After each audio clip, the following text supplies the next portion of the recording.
cumprimentar a igreja com a paz do Senhor Jesus. Meus irmãos, abram vossas Bíblias no Evangelho segundo escreveu Mateus, seu capítulo de número 13, a partir do versículo 47 até o versículo de número 51.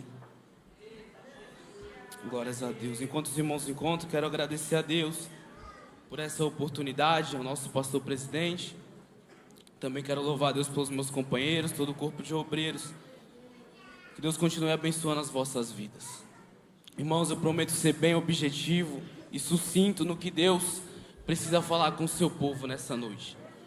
Antes de nós lermos, repita comigo: eu sou um portador de redes.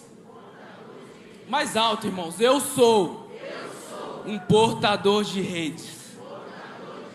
Amém.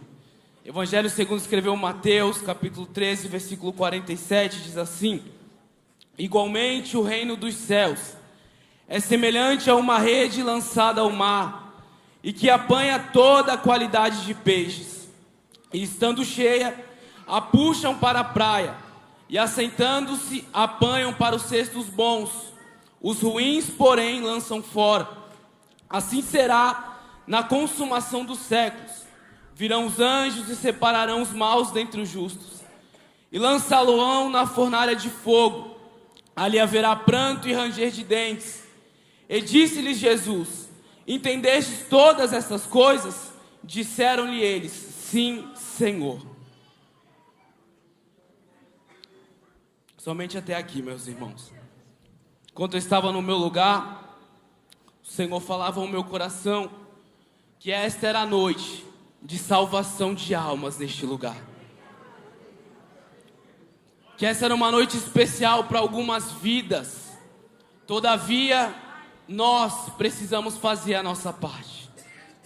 Como eu disse no início, nós somos portadores de redes. Eu não sou de estipular temas para as minhas ministrações, mas se eu pudesse estipular um para essa ministração dessa noite, seria este: que nós somos portadores de redes. Nós estamos debaixo de uma responsabilidade. Responsabilidade essa que tem início no livro de Gênesis, no seu capítulo 3, versículo 15. A palavra é muito clara e sucinta ao dizer que lá no início de todas as coisas, o Senhor, o próprio Deus, Ele tinha um plano para a humanidade.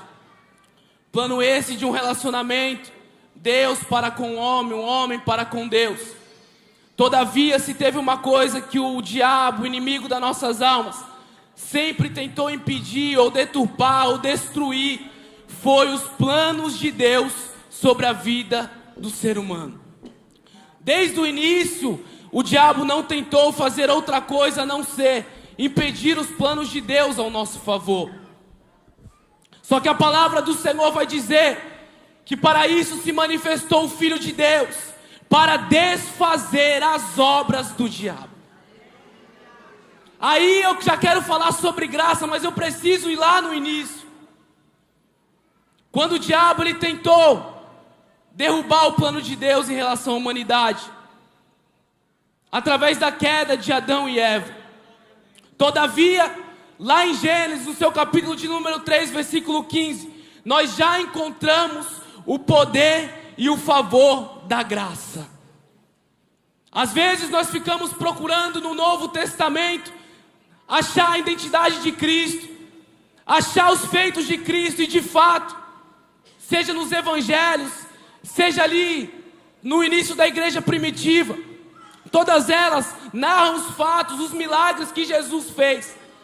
Só que ali no princípio de todas as coisas, fala sobre o propósito da graça, o propósito da redenção, que após a queda, depois de determinar todas as consequências, seja para o homem, seja para a mulher, Deus ele fez uma promessa para mim, para a sua vida e para o destino da igreja, que da semente da mulher nasceria um que esmagaria a cabeça da serpente. Após o diabo e o inferno decretar vitória, depois da queda de Adão, da queda de Eva, o Senhor brada dentro do jardim Enquanto o homem estava triste, angustiado, sem uma esperança, Deus brada no jardim e diz: da semente da mulher nascerá um que esmagará a cabeça da serpente. Enquanto o diabo cantando vitória, o Senhor traça uma meta: os meus planos jamais serão frustrados. Os meus planos e os meus projetos jamais serão frustrados. E essa era uma palavra que desde o início está sobre a igreja, sobre as nossas vidas. Lá no livro de Esdras, no seu capítulo de número 7, versículo 10, a palavra vai dizer que o Senhor levanta um escriba, hábil na lei do Senhor. Ali o povo de Israel entrou no cativeiro depois de uns 70 anos, dentro do cativeiro, após a sua rebeldia, sua apostasia, após tudo o que eles fizeram. Todavia, os 70 anos teriam um final, porque nada é para sempre, a não ser a vida eterna. Ali eles estavam decretados 70 anos de cativeiro, só que esses 70 anos teria final. E o que seria daquele povo depois dos 70 anos? Porque no livro de Josué, narra que nascia e crescia uma geração que não conhecia a Deus. E essa culpa não era da geração, era da negligência dos antecessores deles. E aí eu quero abrir um parênteses para dizer para a igreja: o que será da igreja do amanhã? Quais são os princípios e os valores que nós temos deixado para a igreja do amanhã? Porque se tem uma coisa que é fato, se Jesus não voltar para buscar a sua igreja, agora ou amanhã, o que será das nossas crianças? O que será dos nossos filhos? De que maneira nós estamos mentoreando vidas para conduzir o evangelho, para conduzir as nossas igrejas? Chegou o momento da igreja se posicionar e não pensar não somente no hoje, mas pensar no que será do amanhã. Enquanto o povo estava cativo na Babilônia, o escriba hábil na lei do Senhor, Esdras, ele meditava na lei do Senhor. Porque eu posso imaginar Esdras lendo e dizendo: Senhor, está chegando 70 anos, o povo vai ser liberto, o cativeiro vai ter final, eu vou precisar divertir o povo, e de que maneira eu vou fazer isso? A palavra diz que quando o povo volta da Babilônia, Esdras é um daqueles que conduzem a última parte para Jerusalém. E a palavra vai dizer, no seu capítulo de número 8, que se estende até Neemias, no seu capítulo 8, 9, a palavra vai dizer que Esdras ali, ao conduzir o povo, ele precisa tratar algumas coisas. Porque aquele povo que foi escolhido, separado por Deus, havia se entregado ao paganismo, aos casamentos pagãos, aos casamentos levianos, a tudo aquilo que não era de acordo com a lei do Senhor. E aí eu te pergunto, se Esdras não tivesse se preparado para este momento, se a igreja do Senhor não se preparar para estes momentos, o que será de nós?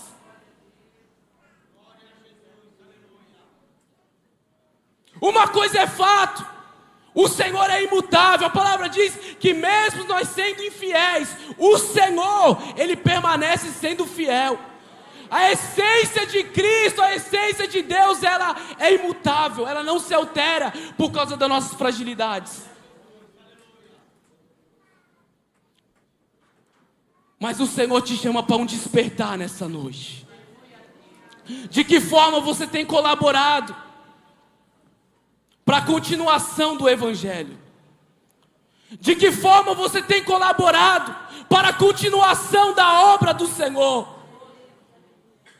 De que forma você tem colaborado para a propagação do reino do Senhor? De que forma você tem se preparado para a vida eterna?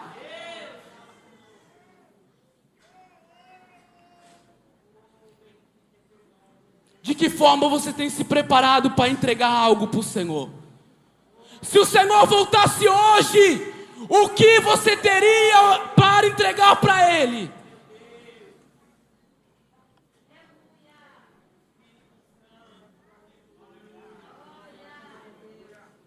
Eu não falo sobre prata, sobre ouro.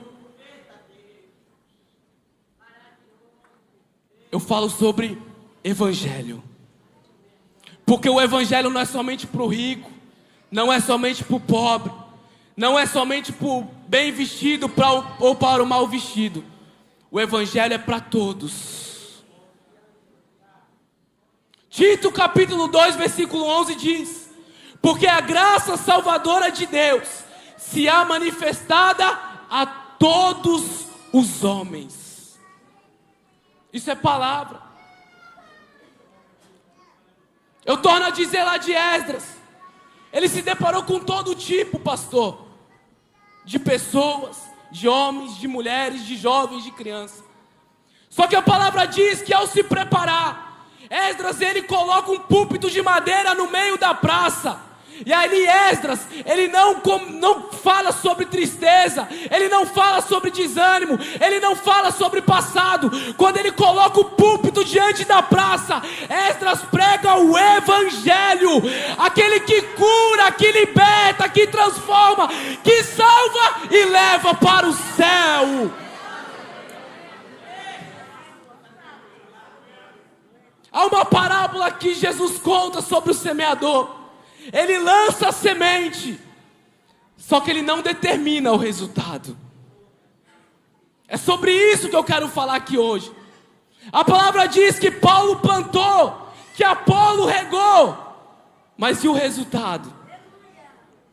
É Deus quem dá o crescimento para a sua obra. É Deus que determina os resultados sobre a minha vida, sobre a tua casa, sobre a tua família, sobre os teus projetos, sobre os teus sonhos. Mas a minha e a sua parte precisa ser feita.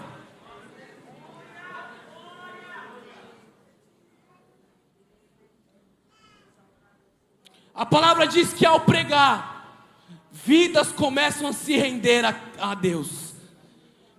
A palavra diz que eles começam a se vestir de panos de saco e dizer: eu me arrependo, porque evangelho que é evangelho não causa emoção, não causa comoção, mas evangelho genuíno é evangelho de arrependimento, é evangelho de mudança, é evangelho de restauração e de restituição.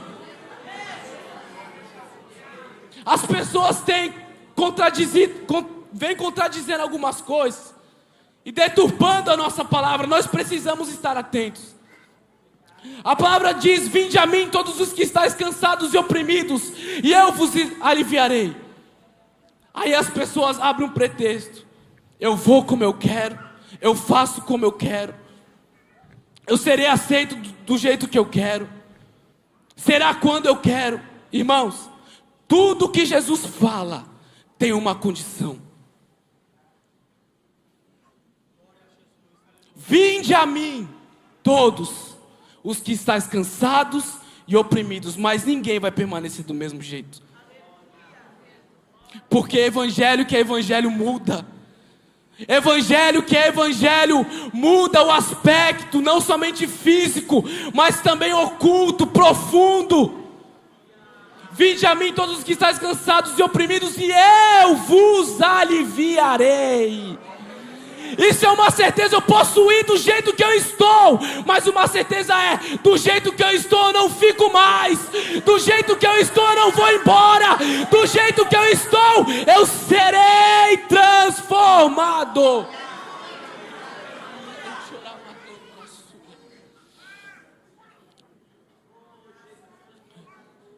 Que é uma prova disso, irmãos. A palavra diz que Paulo era o maior perseguidor da igreja. Paulo ele perseguia os cristãos. Paulo ele prendia os cristãos. Paulo ele consentia na morte dos cristãos. Paulo ele matava os cristãos. Se fosse nos dias de hoje que nós falássemos sobre Paulo, ninguém ia querer pertencer ao mesmo recinto que Paulo. Ninguém ia querer estar no mesmo ambiente que Paulo. Ninguém ia querer dialogar com Paulo. Ninguém ia querer ter Paulo nas redes sociais.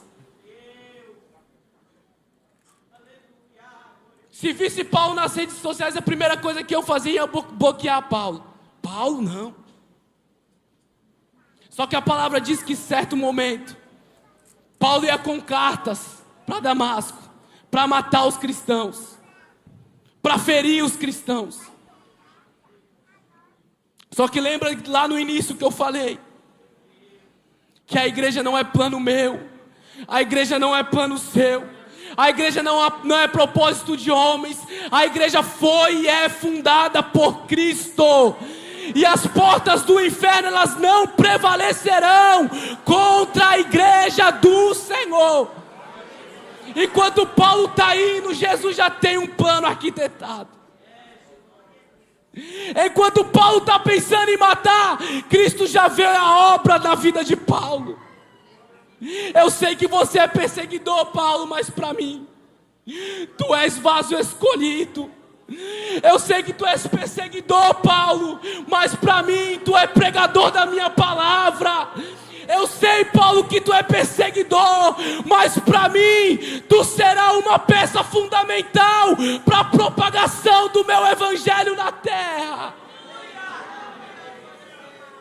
Porque enquanto o homem dá a sentença, os céus se movimentam e muda a história do humano, do homem, da mulher, do jovem, da criança. Quem determina o que você será, o que você é o próprio Deus. Isso é evangelho. A palavra diz que Paulo está indo, e aí quem tem um encontro com ele naquele caminho não é homem, não é qualquer outra pessoa, é o próprio Cristo.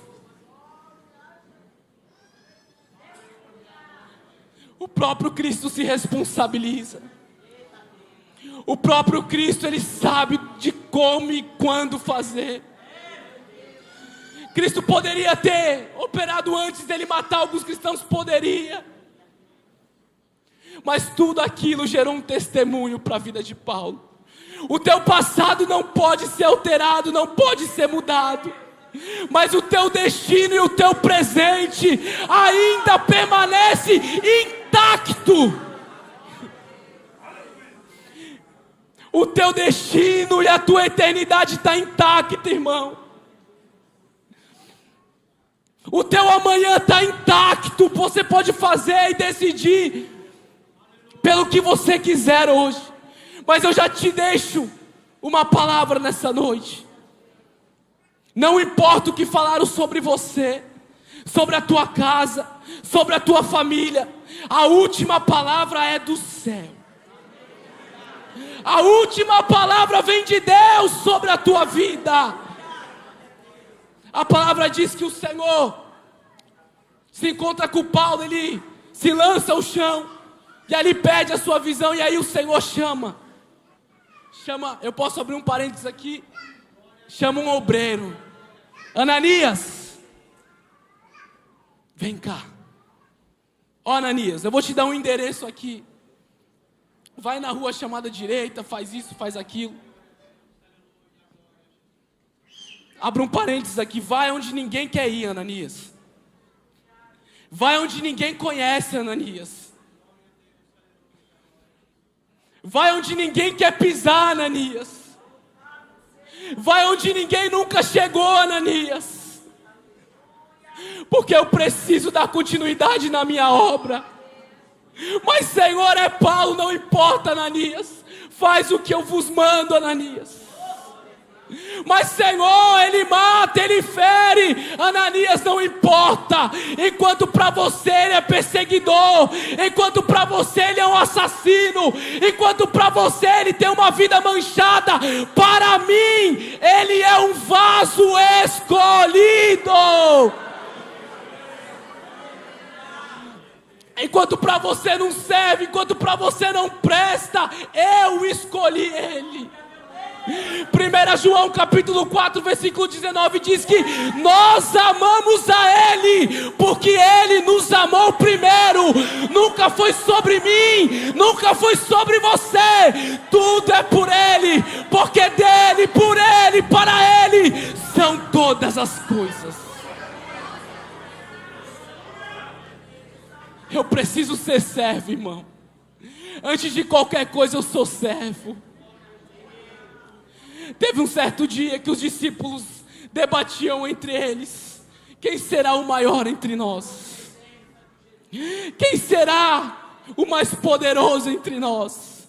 Enquanto eles tinham essa discussão, Jesus chegou com uma toalha nos ombros, uma bacia de água, se prostrou diante deles para lavar os pés deles. Era Jesus dizendo: não é sobre quem você é, não é sobre o que você pode, não é sobre o que tem, tudo é por mim.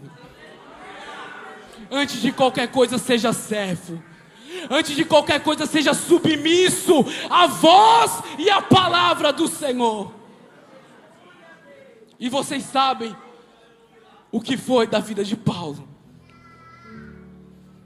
Atos capítulo 8 vai dizer sobre Felipe, um eunuco. Felipe é transportado ali para um deserto em Gaza. A palavra do Senhor vai dizer que ao chegar ali naquele deserto, Felipe avista um eunuco lendo o livro de Isaías. E aí Felipe se aproxima e fala: entendes tu que lês? Aí o eunuco vira para Felipe: como eu posso entender se não há quem me explique? Como eu posso conhecer as Escrituras se não há quem me acompanhe para me ensinar? Aquilo é um alerta para as nossas vidas. Sempre tem alguém desesperado, interessado em conhecer a Cristo e a sua palavra. Mas aonde está a igreja? Aonde nós estamos, igreja?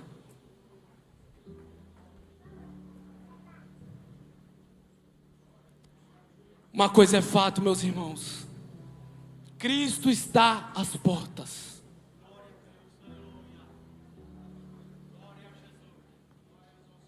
A palavra vai dizer em uma das suas parábolas que ali o dono de algumas minas deixa uma quantidade de mina para cada trabalhador.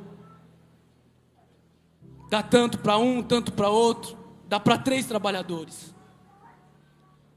Quando o dono das minas volta, ele pergunta o que eles fizeram com as minas. O primeiro conseguiu negociar todas, uma rentabilidade de 1000%. O outro trabalhador conseguiu negociar metade, 500% de rentabilidade. Só que o último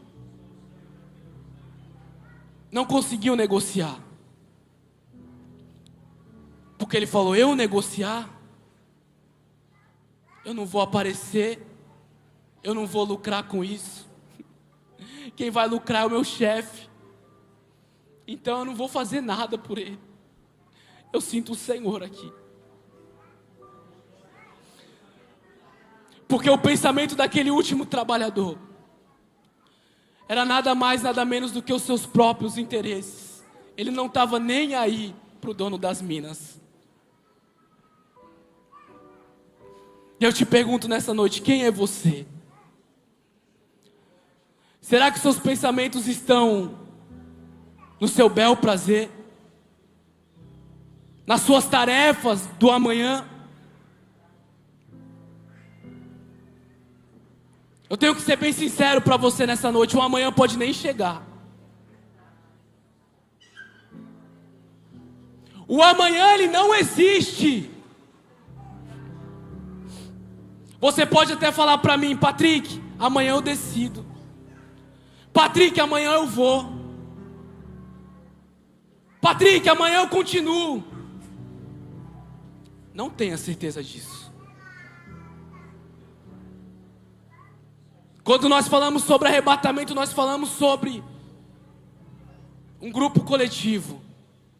Mas Jesus, ele também busca individualmente. Eu falo isso com todo temor e tremor no meu coração. A palavra, ela vai dizer,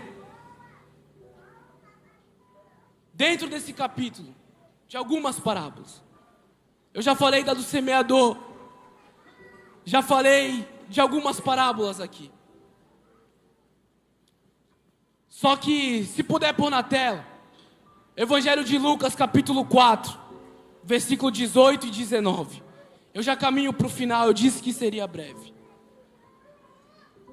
A palavra diz: o Espírito do Senhor é sobre mim, pois que me ungiu para evangelizar os pobres. Enviou-me a curar os quebrantados de coração. 19. A pregoar liberdade aos cativos, dar vista aos cegos, a pôr em liberdade os oprimidos e anunciar o ano aceitável do Senhor. O Senhor não me chamou para ter riquezas. O Senhor não me chamou para ter fama. O Senhor não me chamou para ser um homem mais querido ou até mesmo mais odiado, não. O Espírito do Senhor é sobre mim, Ele me ungiu para quê? Para evangelizar.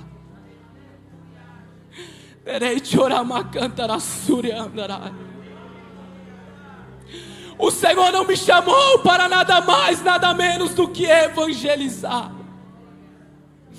Evangelismo não é sobre mim, sobre você. É sobre o poder de Cristo que está sobre as nossas vidas. A palavra diz: se creres, obras maiores que as minhas vocês farão. Quem crê nisso?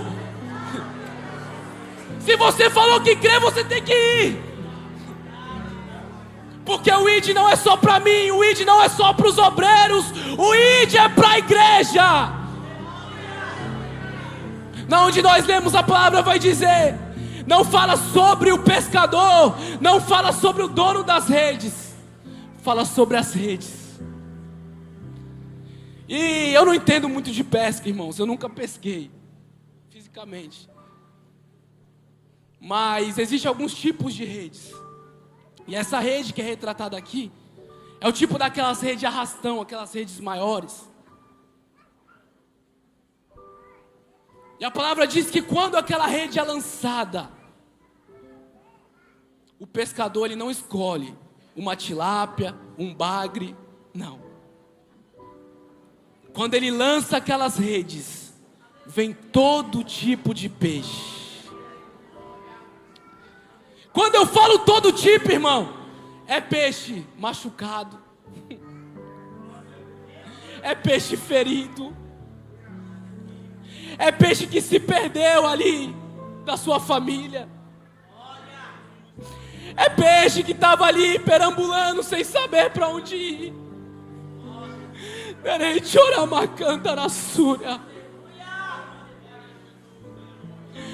É peixe que não encontrava outra situação a não ser se lançar para a beira de um abismo.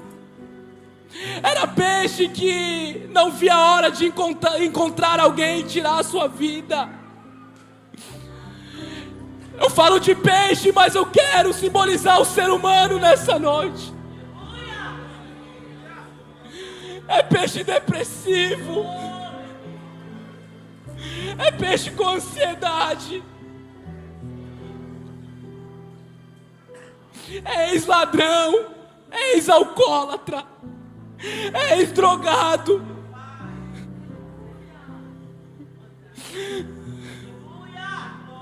Porque a rede ela não alcança somente onde eu quero.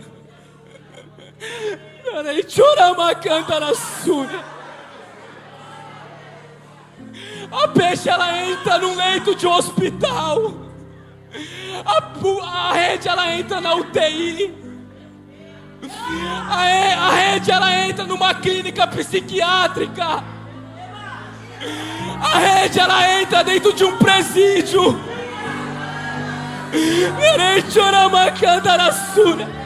A rede, ela entra dentro de uma boca de fumo. A rede, ela entra num prostíbulo.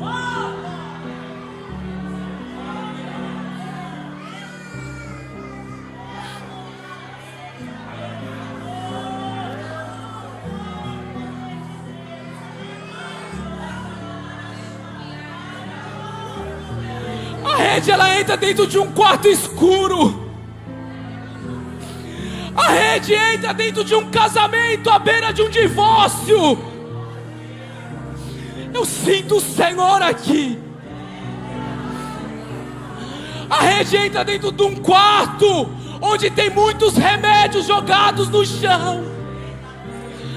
A rede entra aonde eu não posso entrar. A rede entra onde eu não quero pisar. A rede entra onde tanta gente desprezou, mas ela entra.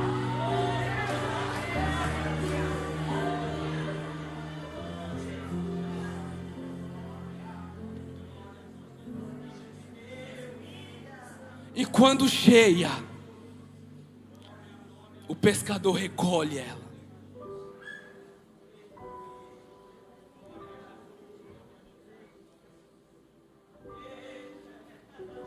Ao recolher as redes, o resultado não é seu, o resultado é dele.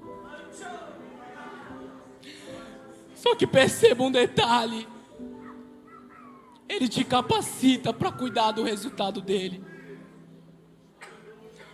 Ele te capacita para cuidar do que ele colocou nas tuas mãos. Se ele permitiu você pescar, ele te capacita para lidar com os peixes.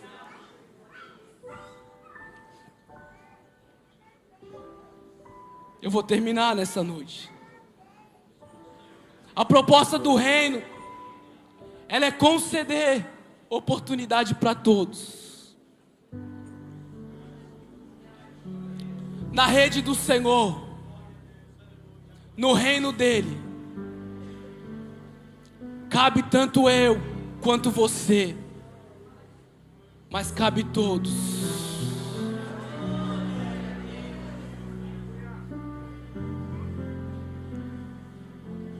Chegou o momento da igreja se levantar. Chegou o momento de nós despertarmos.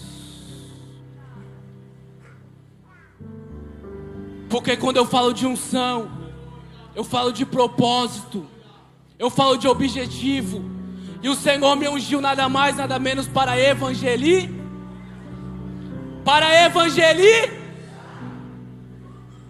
Esse é o nosso propósito nessa noite.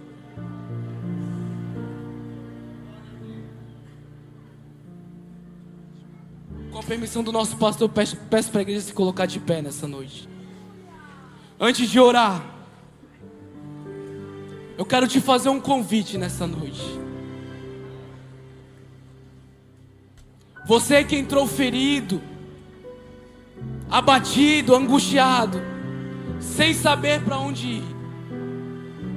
A proposta da rede é te trazer para perto.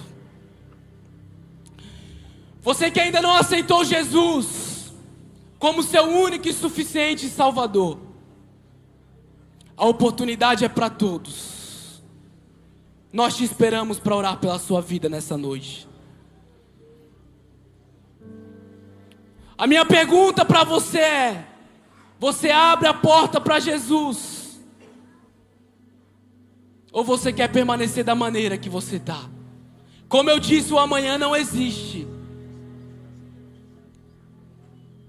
A oportunidade é para todos, mas a oportunidade é agora.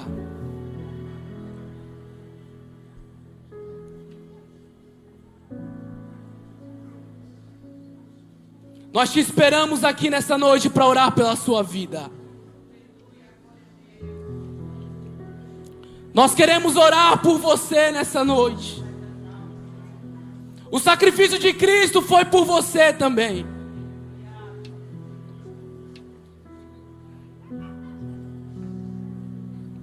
A igreja lança a rede nessa noite.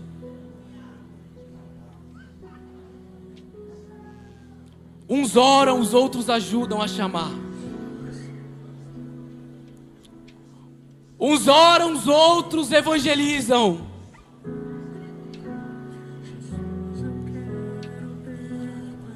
É noite de salvação nessa noite.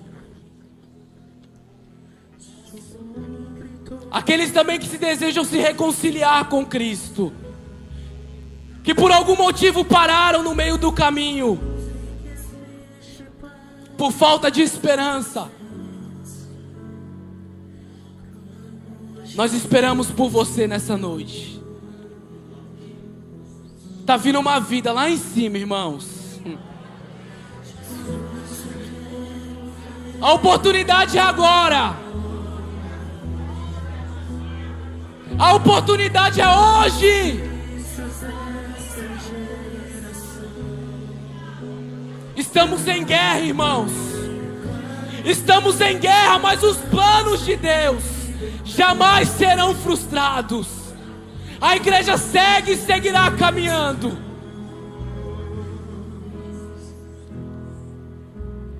Irmãos, a oportunidade é agora.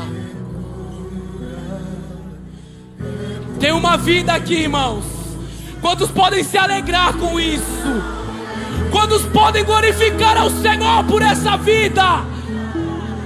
O Senhor é fiel e verdadeiro. Tem mais vidas.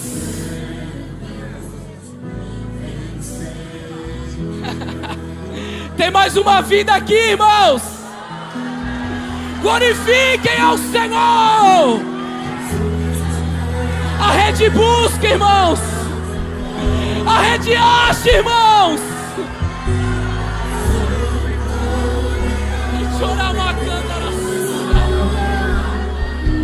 O Senhor faz, irmãos.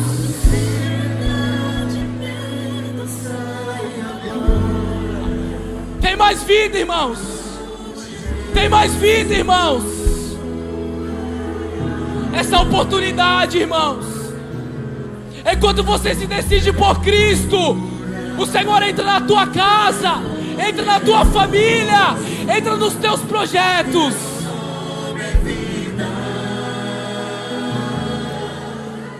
Eu vou passar para o nosso pastor orar.